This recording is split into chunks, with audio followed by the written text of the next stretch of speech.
Good morning, class. Good morning, Teacher Joyce. Okay. Since we have here today, I want you to read this. Good morning, class. Kumusta kayo ngayon? Okay lang po. Very good. Before we start, let's pray. Everybody stand up. And, okay? Read this and pray. In the name of the Father, the Son, and the Holy Spirit. Amen. Mahal na Diyos, nagtitipon kami ngayon upang mag-aaral at lumangon. Patnubayan mo po ang aming mga isipan at puso habang kami nag-aaral. Iyong pagpalain ang aming guro ng karunungan at tulungan kami maging mabubuting mag-aaral at kaibigan sa isa't isa. Iyon lamang po. Amen. Amen. Okay, you can now take your seat. Get Thank you, Teacher Joyce. pulutin ang mga basura at iayos ang mga upuan. Handa na ba kayo? Ang ating tatalakay ngayon ay number 1, pakibasa. Nakikilala ng maayos ang pag-aaral ng hayop. Number 2,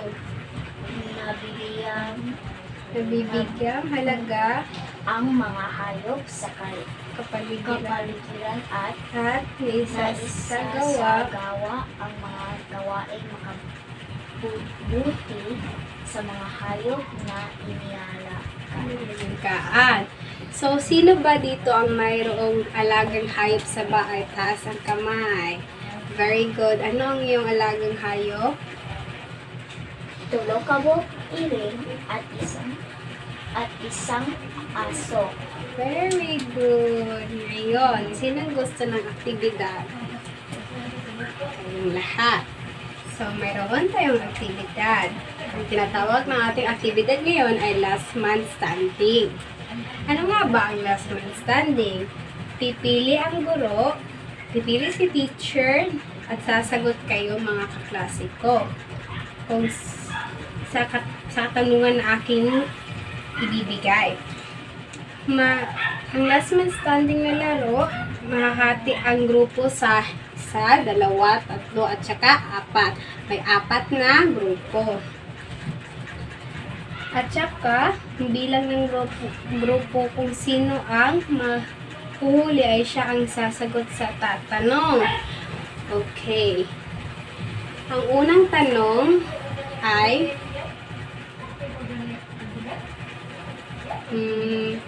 ano-ano ang mga alaga na hayop sa inyong pamamahay at sino ang pinakapaborito mong alaga na hayop?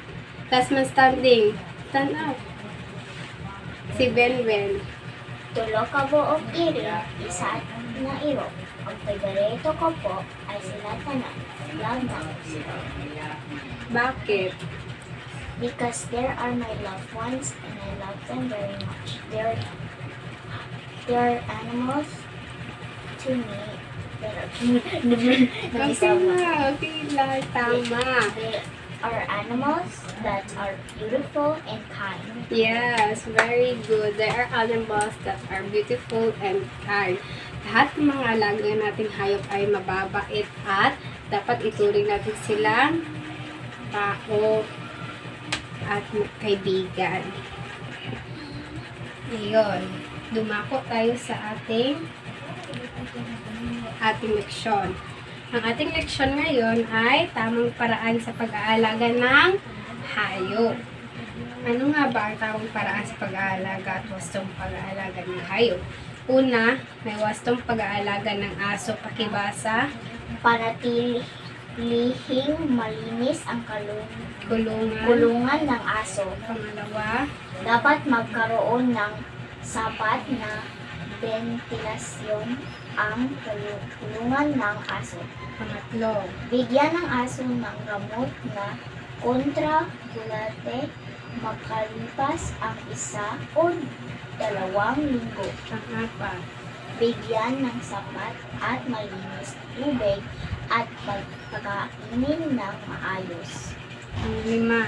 Dalhin sa malapit na sanitaryo upang maturukan ang anti-rabies.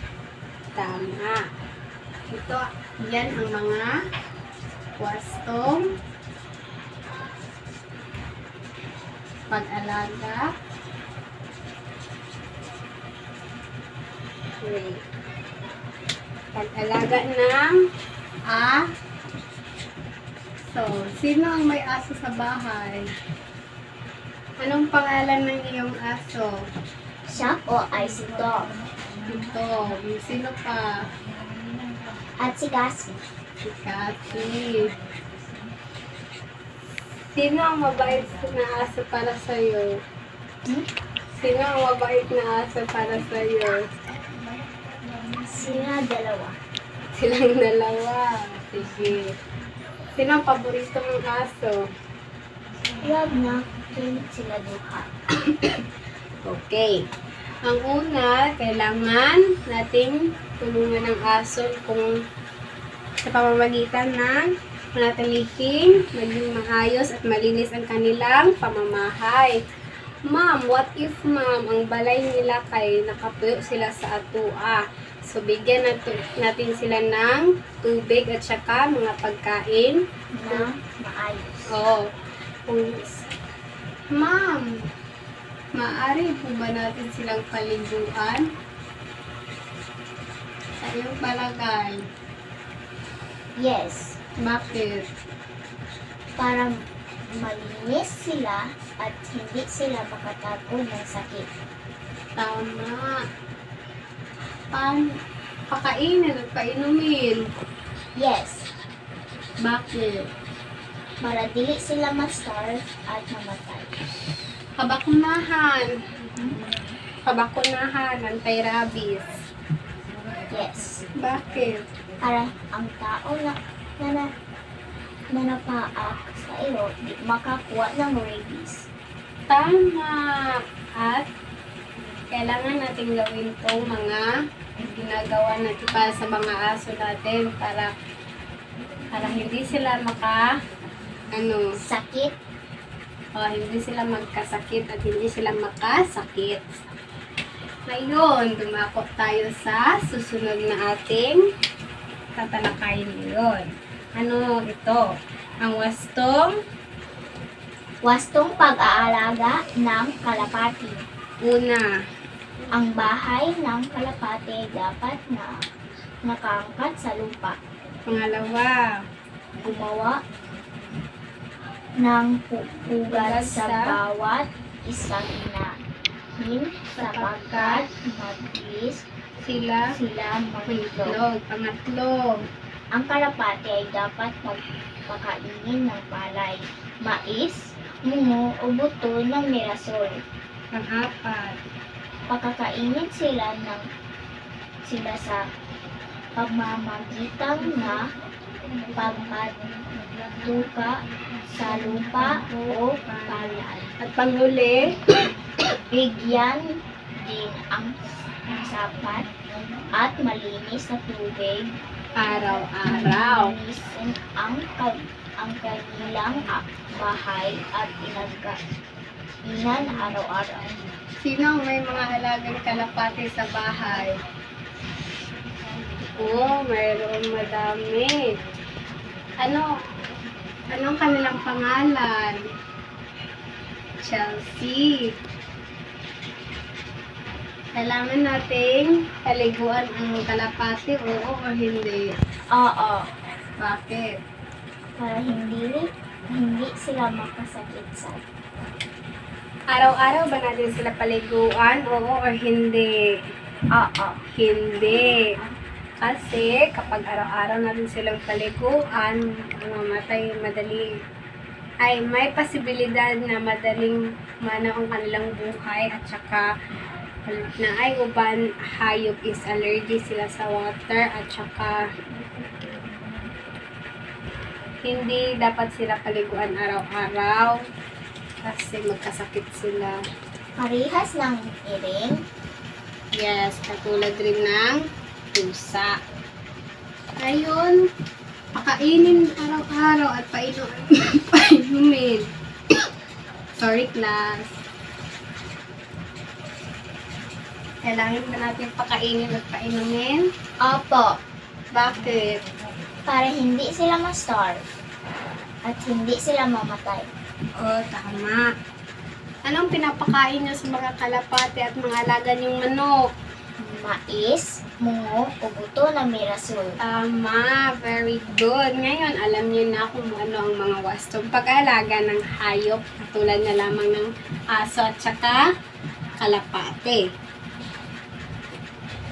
Mayroon akong dagdag kaalaman, pakibasa. Tayo ay kadalasang nagdadala sa ating emosyon. Ang mga hayop ay may emosyon din. Sila ay nasasaktan at nagkakasakit. Kapag sila ay di inalagaan ng maayos, sila ay kagaya rin nating mga tao na nanginahanglan ng atensyon at pagmamahal na tunay. Tama. Kailangan nating alagaan ang ating mga alagang pusa, alagang hayop at kalapati sa bahay. Bakit? Dahil sila rin ay mayroong emosyon, katulad sila ng tao, di ba? Sila ay ating kaibigan. Kaibigan nyo ba yung mga aso at pusa? Apa! Oo, kaibigan nyo rin sila. Dahil sila rin ay nagbabantay sa ating bahay. At sila ang ating tunay na kaibigan dahil mayroon sila Sila'y emosyon. Parehas ng tao. Tama. Very well. Kailangan nating alagaan nating mga hayop ha, at hindi sila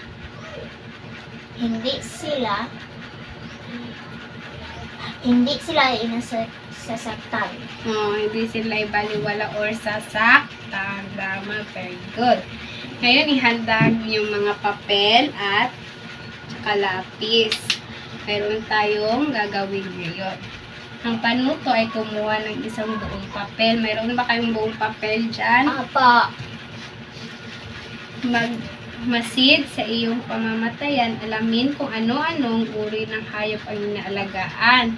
Ano ang hayop na yung inalagaan? Katulad na lamang ng aso. At pusa at kalapate. Magtala ng ilang pamamaraan na kanilang sinasagawa para sa mga mahusay na pagpapalaki sa kanilang mga alaga at magsaliksik ng mga uri ng pesteng kalaban ng iba't katulad ng mga lamok, mga bubuyog, kaya kailangan natin silang alagaan at hindi tumapo dapat ang mga lamok sa mga alaga natin dahil katulad din sila ng mga tao. Sorry, class. At last ay iguhit sa sagutang papel ang napiling lugar kung saan ilagay ang mga napiling hayop. Tapos na ba kayo, class? Apa! Okay, pass your paper in front. Very good, class. Ngayon, may mga katanungan ba kayo? Apa! May mga clarification? Apa! Ano? None so far or meron pa? Meron pa. Ano?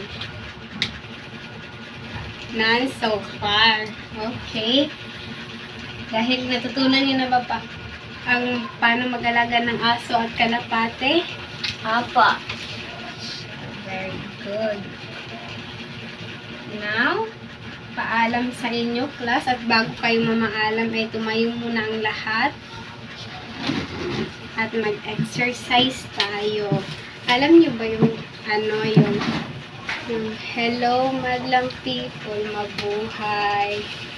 1, 2, gawin niyo kung anong gagawin ni teacher. 1, 2, 3, go. Hello, madlang people. Mabuhay. Mini miss you. Mini miss you. Okay, paalam class at huwag niyong kalimutan ang inyong takdang aralin. Pwede na kayong umupo. Ang inyong takdang aralin ay isulat sa sagutang papel. Ang pakibasa, Ano-anong kabutihan ang nagbibigay ng inyong wastong pag-aalaga ng hayop o mga hayop magbigay ng tatlo. magbigay lamang ng 3 at ipasa yan bukas. Goodbye everyone. Goodbye, Ma'am Joyce. Okay, see you tomorrow. God bless everyone. Bye-bye.